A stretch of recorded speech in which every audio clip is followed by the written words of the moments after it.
El clima de nuestro planeta es el resultado de un complejo equilibrio. En su desarrollo, la sociedad humana lanza a la atmósfera distintos gases, lo que llamamos gases de efecto invernadero, y su concentración modifica este equilibrio. ¿Cómo puede ajustarse a este proceso el mecanismo climático? ¿Cómo irán evolucionando las temperaturas? ¿A qué tendremos que enfrentarnos durante las próximas décadas? En Japón se ha diseñado una supercalculadora que responderá a estas preguntas. El simulador terrestre. Está formado por más de 5.000 procesadores y es en la actualidad una de las 10 máquinas más poderosas del mundo. Gracias a esta herramienta, un equipo formado por los especialistas en climatología japoneses más importantes ha podido desarrollar un modelo muy preciso del sistema de cambios que determina el clima terrestre. A continuación, han introducido en este modelo los datos sobre la previsión de emisiones de gases de efecto invernadero para el siglo XXI. De estos cálculos ha nacido un mapa de la evolución del clima en el planeta hasta el año 2100.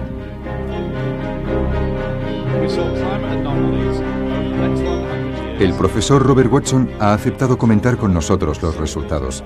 Ha dirigido durante los últimos 6 años el Panel Internacional sobre el Cambio Climático, un grupo compuesto por más de 2.000 científicos encargados de evaluar el impacto del calentamiento global. Las previsiones del simulador terrestre materializan hoy de forma dramática las advertencias que durante tantos años nos han ido lanzando.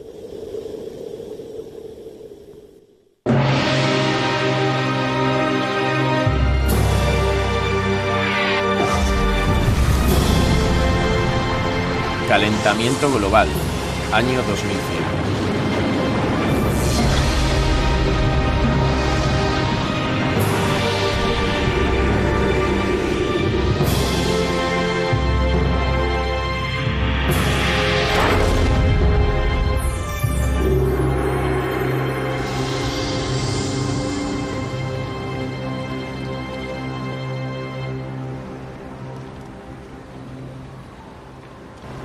El estado de Santa Catalina, situado al sur de Brasil, disfruta de un clima templado.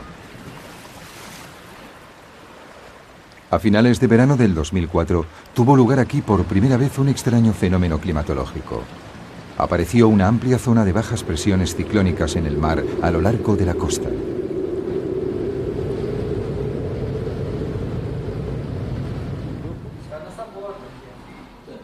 Clovis Correa, del Instituto Meteorológico del Estado de Santa Catalina, ha seguido este fenómeno desde su aparición.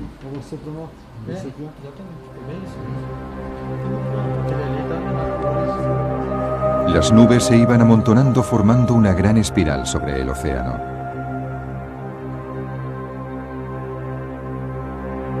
Los meteorólogos del observatorio no podían creer lo que estaban viendo.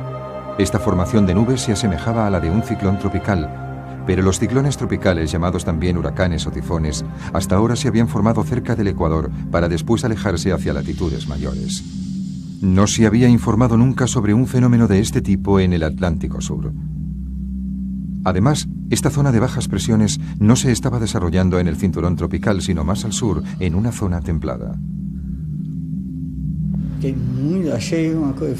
Yo estaba asombrado. No había otra palabra.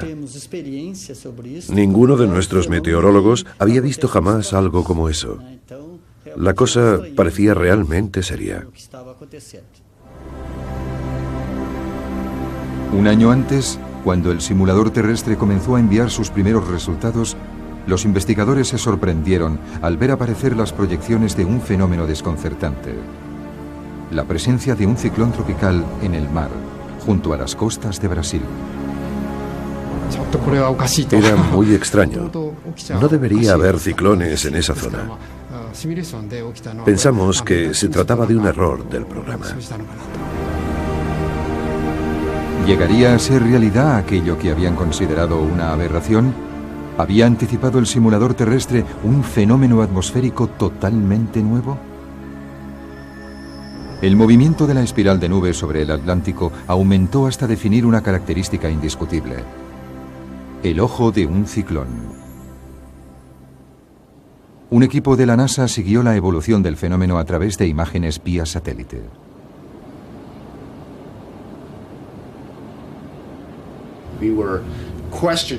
Al principio nos cuestionamos lo que estábamos viendo, pero con el paso de las horas se hizo evidente que efectivamente se trataba de un ciclón en formación. La NASA anunció entonces que los datos relativos a los vientos y la naturaleza de las nubes confirmaban que con seguridad se trataba del primer ciclón tropical observado a lo largo de las costas de Brasil. Por entonces, los barcos de pesca que operaban en la zona ya estaban perdidos en el corazón de una gigantesca tempestad. En tierra firme, este ciclón arrasó alrededor de 40.000 edificios, dejando más de 500 heridos y 11 personas muertas o desaparecidas. Esta tragedia ha confirmado que hoy en día es muy probable que aparezcan nuevos fenómenos. Pero también ha puesto de manifiesto la tremenda importancia de las predicciones del simulador terrestre. El simulador terrestre no nos proporciona predicciones meteorológicas para un día concreto, sino que nos da informes a largo plazo. Desde la revolución industrial, la concentración de dióxido de carbono en la atmósfera ha ido rápidamente en aumento. También la temperatura ha subido ya una media de 0,6 grados centígrados. El panel internacional sobre el cambio climático estima que dentro de un siglo la concentración de dióxido de carbono podría aumentar hasta 960 partes por millón, 2,6 veces más que hoy, si sigue creciendo la economía mundial y si seguimos consumiendo combustible fósil. Con la firma del Protocolo de Kioto, los países industrializados se comprometen a reducir sus emisiones de dióxido de carbono hasta quedar un 5% por debajo de los niveles obtenidos en 1990. Si se logra este objetivo, los niveles de CO2 llegarán en un siglo solo hasta 860 partes por millón. Si nos inventamos medios más eficaces para usar y producir energía, podríamos ir más allá y reducir los niveles de CO2 hasta 700 partes por millón sin necesidad de frenar el crecimiento económico. Este valor de 700 partes por millón es el que sirve de base para las proyecciones del simulador terrestre. El simulador predice que en el peor de los casos, en 100 años, la temperatura de la Tierra aumentará 4,2 grados de media. Una de las consecuencias más preocupantes del calentamiento global será la desertización del terreno y su impacto en la ecología. Este mapa nos muestra la posible evolución de la desertización en los próximos 100 años. Cuanto más roja sea una zona, más seca y árida será. En el 2100 será muy grave en el sur del continente africano, en Europa a lo largo de toda la zona mediterránea y también en el continente americano.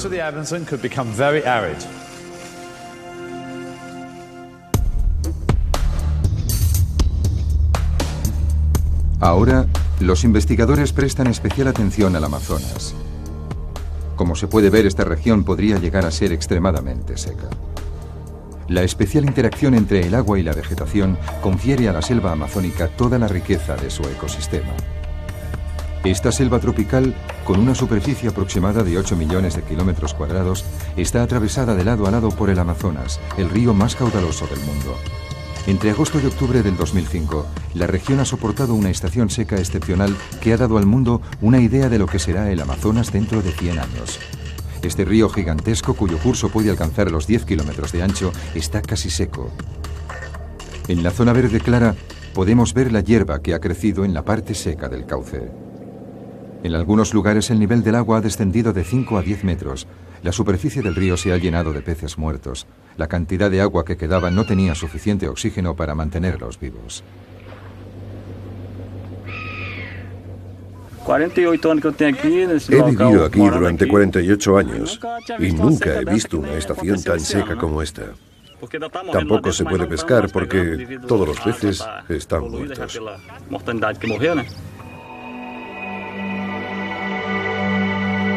Esta sequía va ligada a un excepcional aumento de la temperatura de la superficie de las aguas del Atlántico. Habitualmente, el aire cargado con la humedad del océano sobrevuela la cuenca del Amazonas hasta toparse con la cordillera de los Andes. Allí se eleva y se condensa, formando nubes que sueltan su humedad en forma de lluvia. Esta lluvia se evapora, forma nuevas nubes y así continuará el ciclo. Pero en 2005, la inusual temperatura de la superficie del agua del océano calentó el aire, creando una corriente ascendente sobre el Atlántico. Fue en este lugar donde se formaron las nubes. Descargaron su lluvia sobre el océano y se extendió por el Amazonas una corriente de aire seco y caliente, que rompió el ciclo del agua y provocó la ausencia de lluvias. Según las proyecciones del simulador terrestre, el calentamiento global traerá un acusado aumento de la temperatura de los océanos que rodean a Sudamérica. La circulación del aire seco de 2005 se convertiría en un fenómeno recurrente y llevaría a la desertización progresiva de la cuenca del Amazonas. ¿Qué será de esta selva tropical? El profesor Peter Cox del Consejo de Investigación del Medio Ambiente en Gran Bretaña ha desarrollado una simulación de la evolución de la selva amazónica durante este siglo. Los resultados son sobrecogedores. Durante la segunda mitad del siglo, la persistente sequía de esta zona llevará a la aparición de zonas desérticas. Comenzando por la embocadura del Amazonas y siguiendo progresivamente su curso, la selva poco a poco desaparecerá. En el 2100, 2/3 de la selva habrán dado paso a una vasta zona desértica. Lo que nos encontramos fue muy chocante. Cuando se obtienen resultados como este, primero se tienen dudas sobre si darlos a conocer o no. Después se comprueba que no se ha cometido ningún error. El modelo que usamos no tiene en cuenta la deforestación debida a la acción humana, tan solo la acción indirecta causada por el calentamiento global. Esto muestra claramente que el calentamiento global ha demostrado ser tan peligroso para el Amazonas como la deforestación. Así sería la evolución de la desertización del Amazonas. El descenso de las precipitaciones provocaría falta de agua en la vegetación y algunos árboles se debilitarían. En el momento en que una zona se secara, se aceleraría el proceso en las zonas vecinas. Se desarrollaría una sabana. A continuación, esta sería sustituida por la pradera. El clima se haría cada vez más seco e incluso a la hierba le faltaría el agua. En 2100, el Amazonas no sería más que un inmenso desierto. La desertización del Amazonas afectaría a la totalidad del clima del planeta. Los árboles de la selva amazónica absorben una gigantesca cantidad de dióxido de carbono. Si, como predice la simulación, el Amazonas se convierte en un desierto, 180 millones de toneladas de CO2, el equivalente a 8 años de emisiones mundiales, serán liberadas a la atmósfera. El calentamiento se acelerará y por lo tanto empeorará. Es un círculo vicioso. Según otra simulación, esta sequía puede tener un tremendo impacto sobre nuestro alimento diario.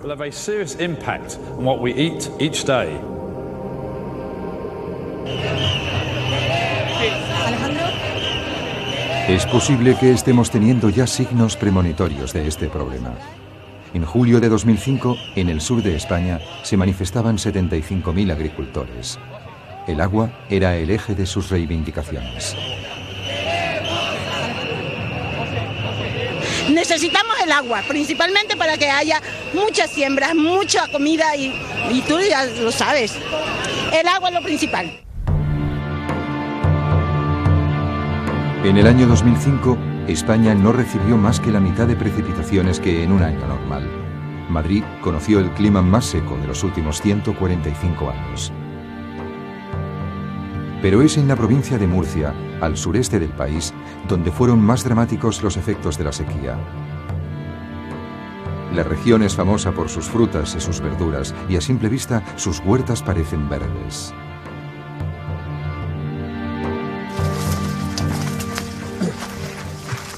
Bueno, aquí como podrán observar, fíjese el melocotón de este árbol, que normalmente este melocotón tendría que estar aproximadamente así de gordo, ¿eh? Por lo tanto, fíjese la diferencia de tamaño. ¿Por qué esta circunstancia? Sencillamente es por falta de agua.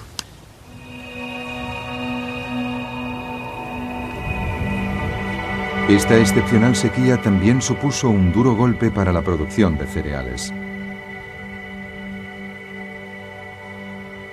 Las grandes zonas de cultivo de cereales españolas no han recibido más que 1/3 de las precipitaciones habituales.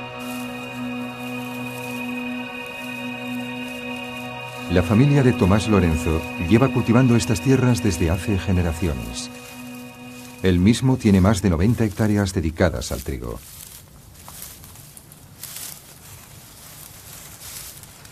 Normalmente pues puede 90 centímetros, 1,20 m. ¿Sí? ¿Podría? Sí. Así, una altura así, y mucho espeso. Tiene que ir. Mucho así, hay que ir apartando para poder andar. Si no, así esto nada. Todo ruinoso. Esto es la espiga, que tiene muy poco grano, muy pocas espigas, y las espigas sin grano. Esto no, nada.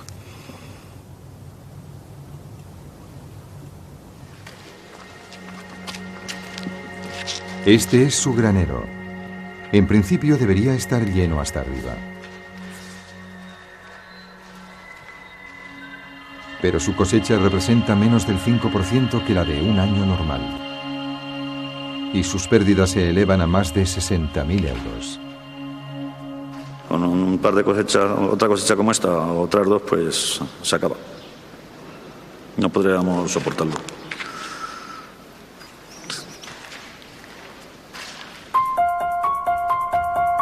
En 2005, la producción de cereales en España ha descendido en más del 40%. El gobierno ha tenido que solicitar a la Unión Europea una ayuda de 8 millones de toneladas de trigo. En estos años, la sequedad del clima español se ha acentuado. La evolución de las temperaturas en España durante los últimos 40 años confirma esta tendencia. Cuanto más aumentan las temperaturas, más se seca el terreno. ¿Cómo evolucionará esta situación? El simulador terrestre ha previsto que en 100 años las precipitaciones habrán descendido en un 10% sobre toda la superficie de España. Es probable que se repitan con mayor frecuencia sequías como la del 2005. La situación de las grandes plantaciones de cereales de la costa mediterránea es motivo de gran preocupación. La falta de agua afectará profundamente la producción de la agricultura mundial.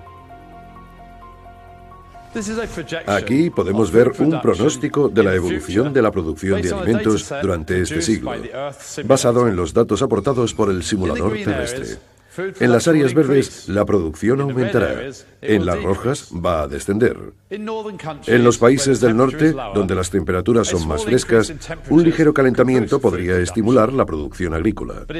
Pero en la mayoría de los países tropicales o subtropicales, la producción disminuirá. El fenómeno afectará a toda el área mediterránea, incluyendo a España y al sur de África. También al sudeste de Asia. Los Estados Unidos y América Central se verán gravemente afectados. La producción agrícola disminuirá en casi todo el mundo. Como resultado, el precio de los cereales aumentará un 20%, lo que será catastrófico para los países importadores. Los países más pobres de África se verán especialmente afectados, y se añadirían 54 millones de personas a la cantidad de población mundial que corre el riesgo de morir por hambre. Según el simulador terrestre, el calentamiento global podría también recrudecer las olas de calor durante el verano en las zonas templadas. Sus predicciones inciden en los riesgos ligados a esas olas de calor en las grandes ciudades. El rojo señala las zonas más expuestas. Regiones enteras de Europa, donde es difícil imaginar hoy que la subida de las temperaturas sea una causa grave de mortalidad, están especialmente amenazadas. En agosto de 2003, París sufrió la ola de calor más terrible de su historia. En París, la temperatura media en agosto es de 24 grados. Pero ese año y durante 10 días seguidos se mantuvo por encima de los 35 grados.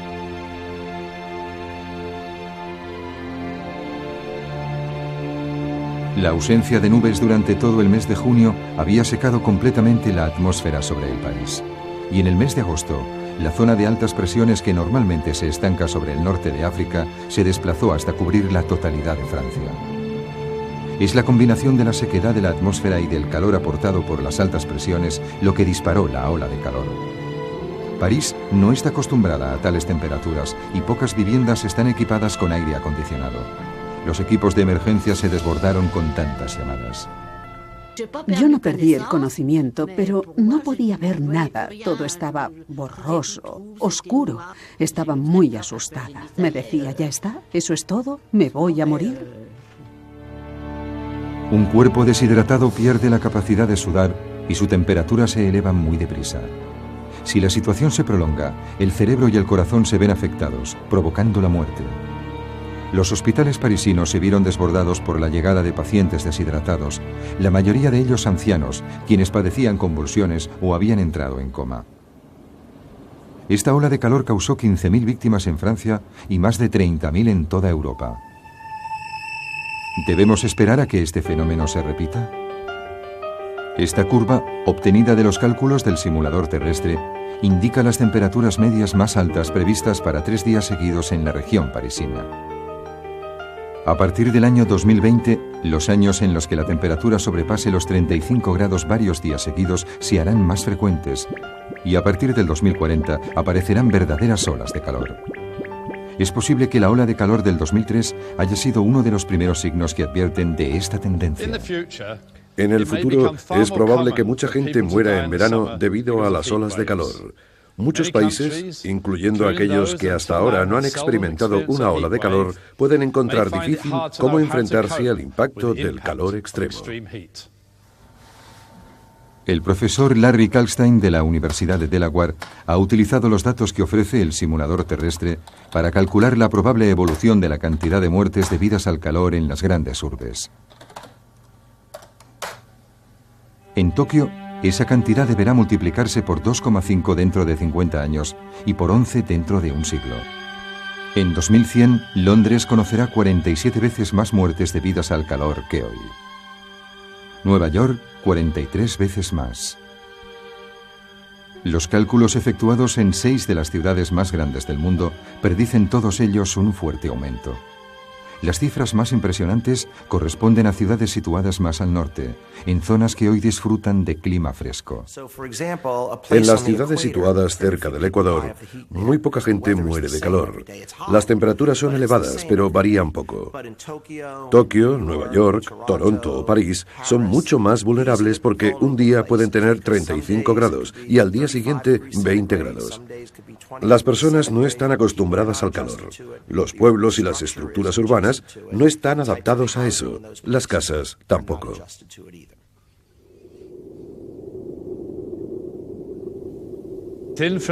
Una fina capa atmosférica envuelve a la Tierra.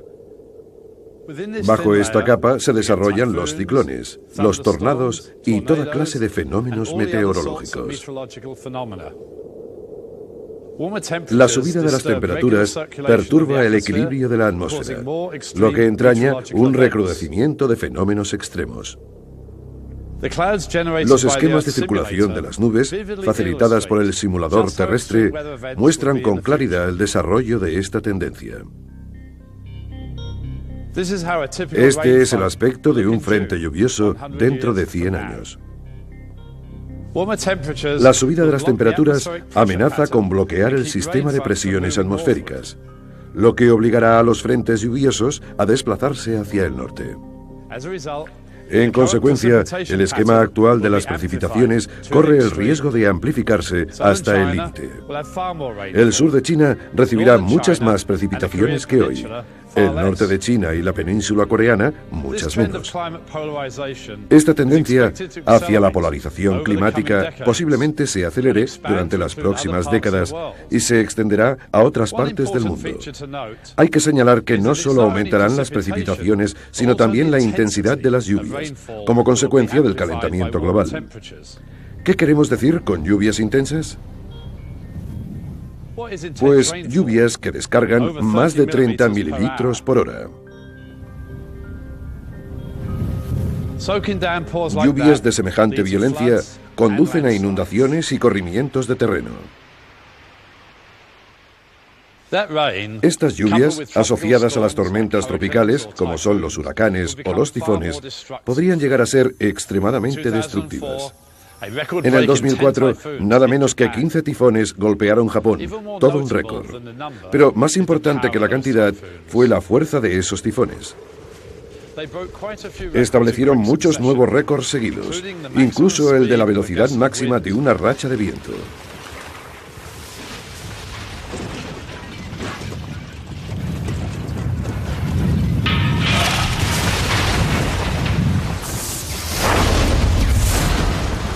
En el 2005 se desarrollaron 14 huracanes en el Atlántico Norte, de los que 3 no tenían precedente. Eran huracanes de categoría 5. Son los más poderosos, con vientos que pueden alcanzar los 300 km/h. Nos encontramos en el ojo del Katrina. Es un huracán de categoría 5. Los vientos aquí superan los 300 km/h. En 2005, el ciclón Katrina en los Estados Unidos mostró el poder y las distintas formas de devastación que tienen estos fenómenos. Los fuertes vientos generados por el huracán arrastraron una enorme masa de agua del mar hacia el continente. Esta masa de agua se concentró después en bahías poco profundas, por lo que el nivel subió brutalmente, llegando en algunos lugares a más de 7 metros. Una verdadera marea rompió durante 10 horas la tierra.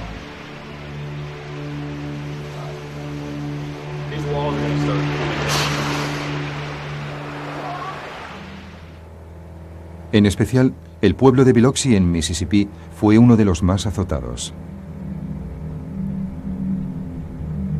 El poder del maremoto pulverizó este puente que se extendía sobre la bahía.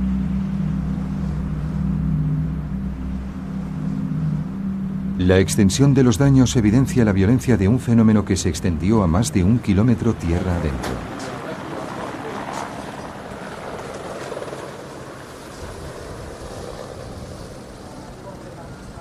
Betty Moderer pudo ser evacuada a tiempo, pero cuando regresó, como les pasó a muchos habitantes del pueblo, le esperaba un espectáculo desolador. Trabajamos toda la vida pensando en que uno va a poder, en fin, para retirarnos. ¿Debemos sentarnos y dejar que el viento te arrastre? Es duro de aceptar.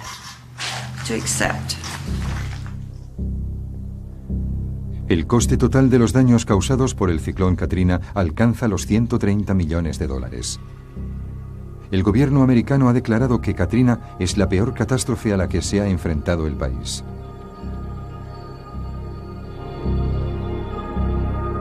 Los estudios han mostrado que el calentamiento global ha contribuido a agravar el fenómeno. El calentamiento global ha contribuido a la subida de las temperaturas de la superficie de los océanos. Medio grado Celsius de subida en la zona tropical del Atlántico en el 2006 se debe a este calentamiento. El calentamiento global es una realidad, lo que significa que se prevé una media de ciclones cada vez más violentos. En tan solo unas décadas echaremos la vista atrás y diremos que el comienzo del siglo XXI fue un punto de inflexión. Quizás estemos viviendo los comienzos de las primeras anomalías climáticas debidas al calentamiento global. A medida que la temperatura aumenta, la superficie del mar se va calentando, aumentando su evaporación. Toda esa agua evaporada alimentará a las tormentas tropicales, haciendo que sean incluso más gigantescas. El simulador terrestre predice que el Atlántico Norte podría sufrir la llegada de ciclones todavía más devastadores que el Katrina. Las ciudades costeras de los Estados Unidos se preparan para enfrentarse a fenómenos de una magnitud desconocida. Un informe de 150 páginas financiado por diversos estados, la Agencia Federal de Gestión de Catástrofes y el Ejército Americano evalúa los daños que podría derivarse del paso de un ciclón de categoría 4 por Nueva York. Un escenario digno de una película de catástrofes.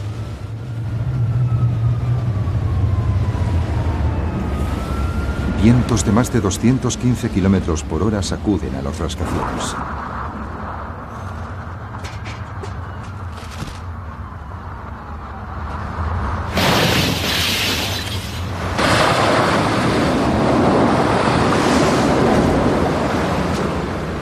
El agua, cuyo nivel se elevaría casi 9 metros, se tragaría calles, metros y túneles.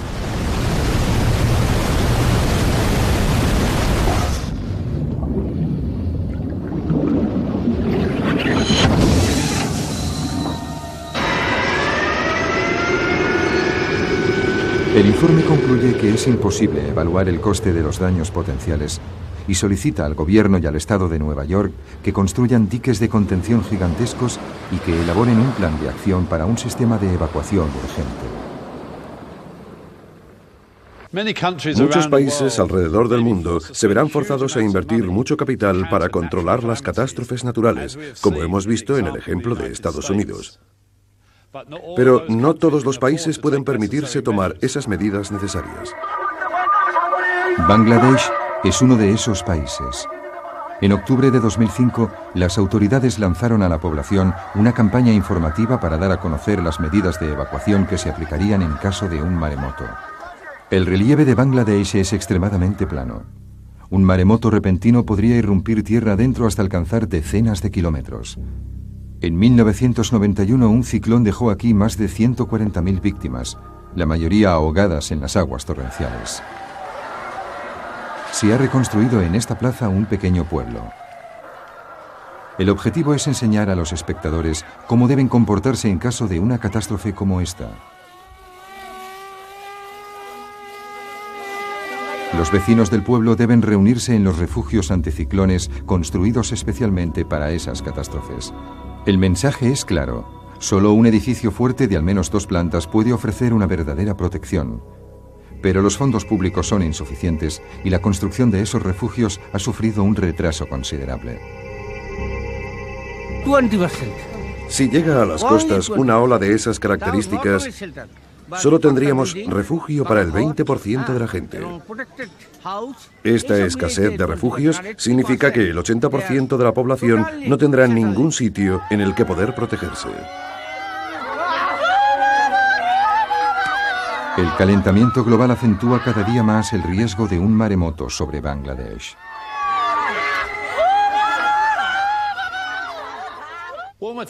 Las temperaturas más elevadas romperán el equilibrio ecológico. Eso quiere decir que corremos el riesgo de ser expuestos a amenazas desconocidas. El caso de Taiwán ilustra cómo un ligero aumento de la temperatura puede tener dramáticas consecuencias en nuestras vidas. La segunda ciudad más grande de Taiwán, Kaohsiung, alberga una población de 1,5 millones de habitantes. En 2005, un centenar de investigadores del Ministerio de Sanidad han estado visitando al vecindario, yendo y viniendo de casa en casa. Ministerio de Sanidad, venimos a inspeccionar los mosquitos de su casa.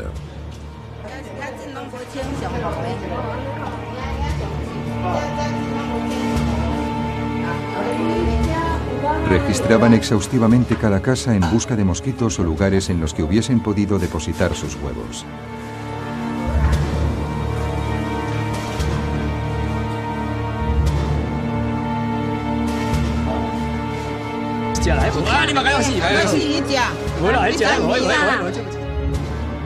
Esta es la especie que buscaban, el mosquito Aedes aegypti, el transmisor del virus del dengue. Desde hace 20 años, Taiwán debe hacer frente a nuevos casos anuales de esta terrible enfermedad tropical. Aunque al principio el hábitat de este mosquito se limitaba a África, se ha ido extendiendo progresivamente a toda la zona tropical. El sur de Taiwán corresponde al límite superior de su territorio. El dengue es una fiebre causada por un virus que se transmite al hombre por la picadura de un mosquito infectado. La primera infección provoca una fiebre alta y violentas erupciones cutáneas. Aquellos que mueren por la enfermedad tienen suerte.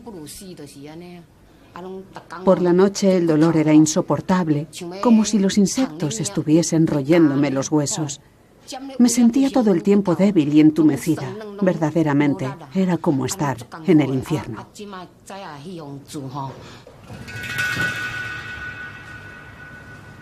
Una segunda infección puede derivar en una fiebre hemorrágica mortal. Rio Chuan-shen vive en Kaohsiung. En febrero de 2002 su mujer murió como consecuencia del dengue. Ella se había contaminado una primera vez 3 años antes.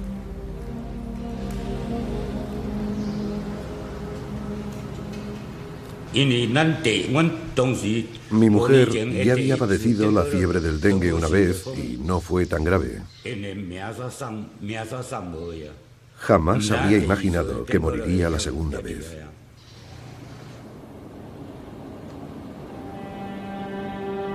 Aún no existe vacuna contra la fiebre hemorrágica del dengue. Cada año causa la muerte de 24.000 personas, sobre todo en la zona tropical. Durante la década de los 90, solo se registraron en Taiwán unos cientos de casos. Pero en 2002, la cifra se disparó hasta 5.000. ¿Cómo explicar este aumento? Un profesor de la Universidad de Kaohsiung ha estudiado la correlación que existe entre este fenómeno y la evolución de las temperaturas. El virus llega cada año a la isla de Taiwán procedente del continente.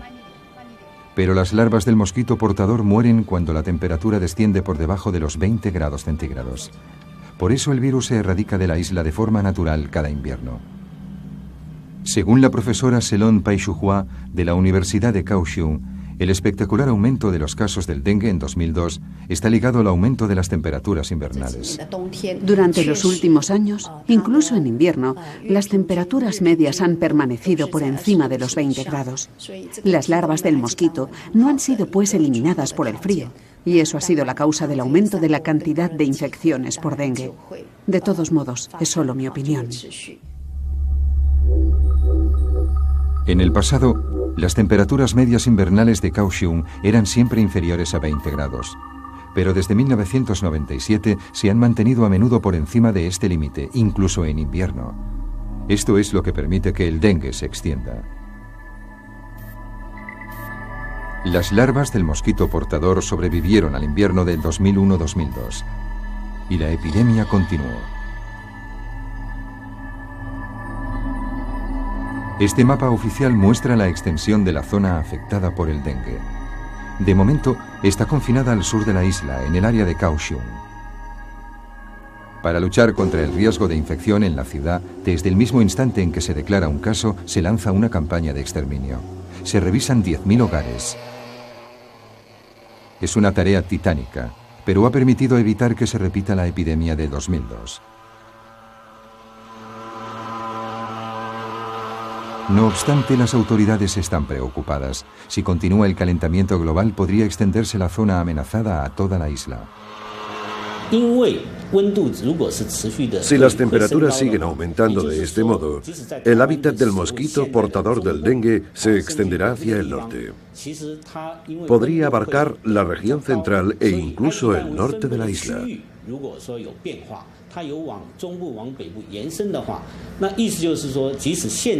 Corremos el riesgo de que se declaren casos en zonas en las que jamás se había manifestado. Si las temperaturas siguen aumentando, ¿hasta dónde se extenderá el dengue?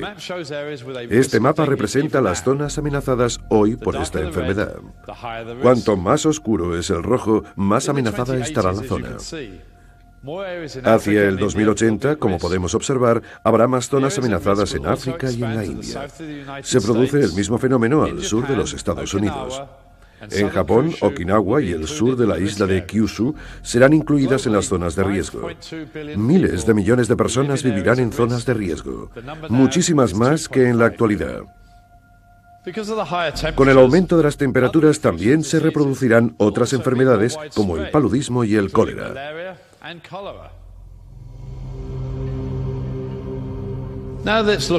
Veamos ahora otra simulación. Nos muestra que cerca de 260 millones de personas corren el riesgo de perder sus hogares debido a los cambios bruscos del clima mundial.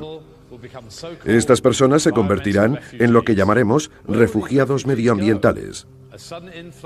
¿Dónde van a ir? Una entrada repentina de población podría ocasionar fricciones dentro de cualquier comunidad. En la zona ártica, la población ya se está viendo forzada a trasladarse. La isla de Shishmaref está situada a lo largo de la costa noroccidental de Alaska. Es una estrecha franja de tierra de unos 5 kilómetros de largo. Aquí viven unas 600 personas. La mayoría de los miembros de esta comunidad pertenece a la tribu india de los Inupiaq. Su modo de vida ancestral se basa en la pesca y la caza.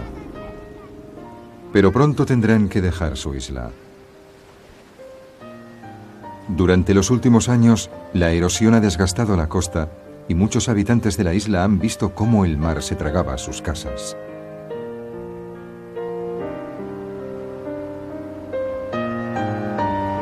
Tony Weyuana forma parte del comité que estudia el realojamiento de la población.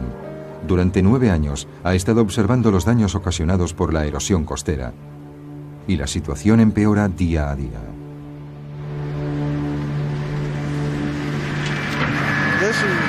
Esta es la casa de Nathan Weyuwana. Esta casa cayó al mar durante una tormenta hace unos días. Las olas han ido desgastando la colina sobre la que se asentaba la casa. Esta fotografía aérea del pueblo fue tomada en 1995. En rojo está la casa que acabamos de ver. El fenómeno de la erosión está creciendo rápidamente. En algunos sitios la costa ha retrocedido 60 metros durante los últimos 10 años. Tony ha podido filmar este fenómeno en acción.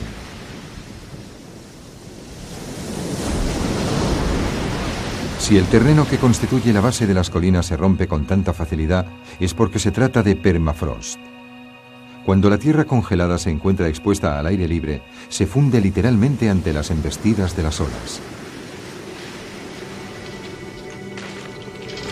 Si hoy es tan vulnerable, es debido a la disminución del casquete glaciar del Polo Norte. Antes, en octubre, cuando el viento de las tempestades soplaba sobre el mar, las costas ya se habían congelado. El hielo actuaba como un rompeolas, protegiendo el terreno de la erosión. Cuando llega una tormenta y no hay hielo, es muy peligroso para la comunidad, ya que el agua golpeará directamente contra la orilla e irá llevándose la arena.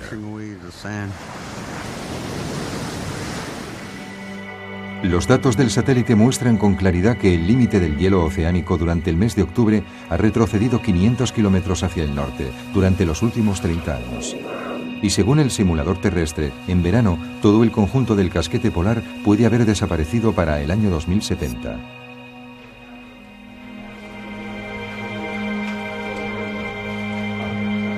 Los habitantes de Shishmaref han analizado el problema desde todos los ángulos. Si la erosión continúa a este ritmo, la isla quedará totalmente despoblada en menos de 20 años. Tras largas deliberaciones han tomado una decisión. Todo el mundo tiene que haber abandonado la isla para el año 2009. Pero ¿dónde irán?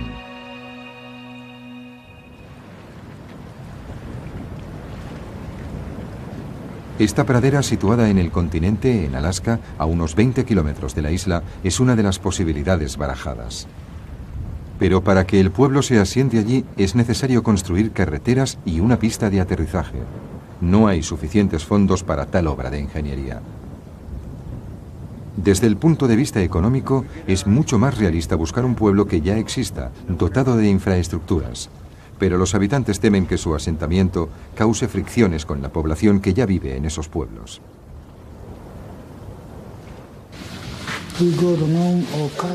Si fuésemos a uno de esos sitios, nada sería como antes.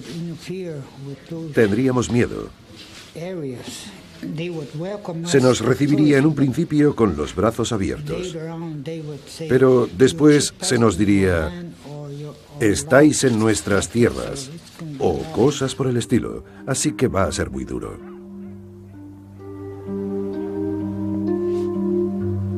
Temiendo que surjan conflictos, con toda seguridad preferirían evitar instalarse en un lugar ya habitado. Esta comunidad nunca habría imaginado hallarse ante una prueba semejante. Según un informe del gobierno norteamericano, 184 pueblos sufren ya, al igual que Shishmaref, las consecuencias del aumento de las temperaturas.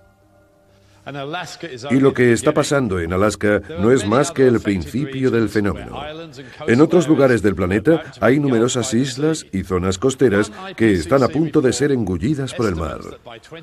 Un estudio del Panel Internacional sobre el Cambio Climático estima que en el 2100 el nivel de las aguas será 88 centímetros más alto que el que tienen actualmente. El océano engullirá un total de 1,3 millones de kilómetros cuadrados de tierras. Muchos países como Kiribati, Tuvalu y las Maldivas quedarán parcialmente sumergidos bajo las aguas. Podrían incluso desaparecer completamente. Si este escenario se convierte en realidad, veamos cuántas personas perderían sus hogares. 10 millones en los Estados Unidos, 27 millones en Indonesia y 33 millones en Vietnam.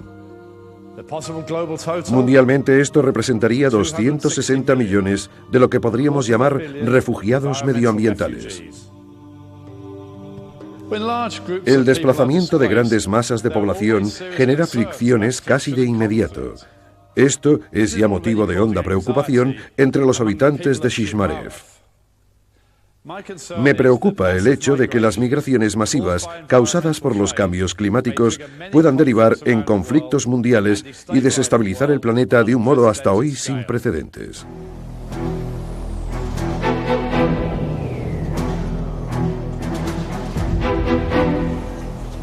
El aumento de la desertización, las olas de calor en las áreas urbanas, la extensión de enfermedades tropicales a zonas más amplias, fenómenos meteorológicos extremos y desaparición de hábitats. Todas estas predicciones del simulador terrestre nos muestran la cantidad de amenazas a las que nos veremos expuestos este siglo por el simple aumento de unos cuantos grados en la temperatura global. No debemos olvidar que estas simulaciones se basan en la hipótesis de que, gracias a nuestros avances en el uso eficaz de la energía, los niveles de CO2 dentro de 100 años se limitarán a 700 partes por millón.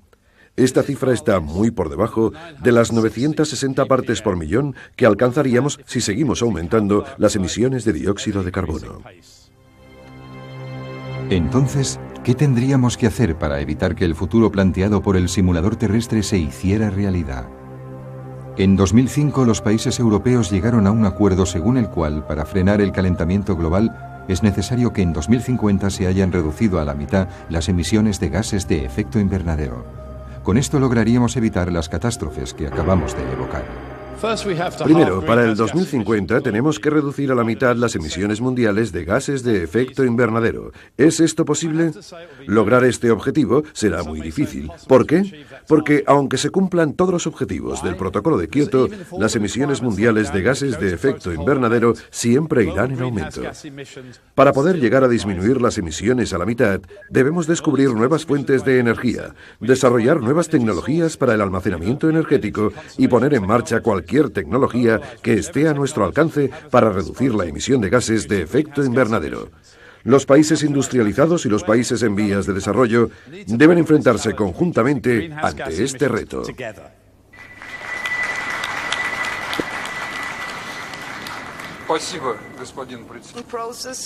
En una reunión celebrada en Toronto en 2005, Europa, Japón y otros trataron de conseguir la aceptación y el apoyo de todos los demás países para las nuevas medidas tomadas en el Protocolo de Kioto. Pero para los grandes países en vías de desarrollo, el esfuerzo inicial debe provenir de los países industrializados, responsables según ellos de la situación actual. Desde la independencia hemos intentado subir el nivel de vida de nuestra gente. El cambio climático, resultado de los modelos históricos y de las emisiones actuales de los países desarrollados, amenaza con anular todos los esfuerzos de desarrollo. Primero, las naciones desarrolladas deben prometer reducciones y luego deben invertir dinero y tecnología en los países en vías de desarrollo para frenar el calentamiento global. Por el contrario, los Estados Unidos, líderes mundiales en cuanto a las emisiones de gases de efecto invernadero, no ratificaron el Protocolo de Kioto con la excusa de que supondría un freno para su desarrollo económico. Se negaron a considerar la puesta en marcha de medidas restrictivas, fueran las que fueran. No se puede lograr el progreso a través de rígidas negociaciones. Creemos que la mejor acción y la mejor manera de avanzar es la que tiene en cuenta la diversidad de estas acciones y los distintos puntos de vista. Finalmente, y a pesar de los esfuerzos realizados, la única decisión confirmada por esta conferencia fue la de seguir con las negociaciones. ¿Lograremos llegar a un acuerdo que salve a nuestro mundo de las catástrofes anunciadas? El tiempo apremia. Mientras seguimos discutiendo, las temperaturas aumentan inexorablemente.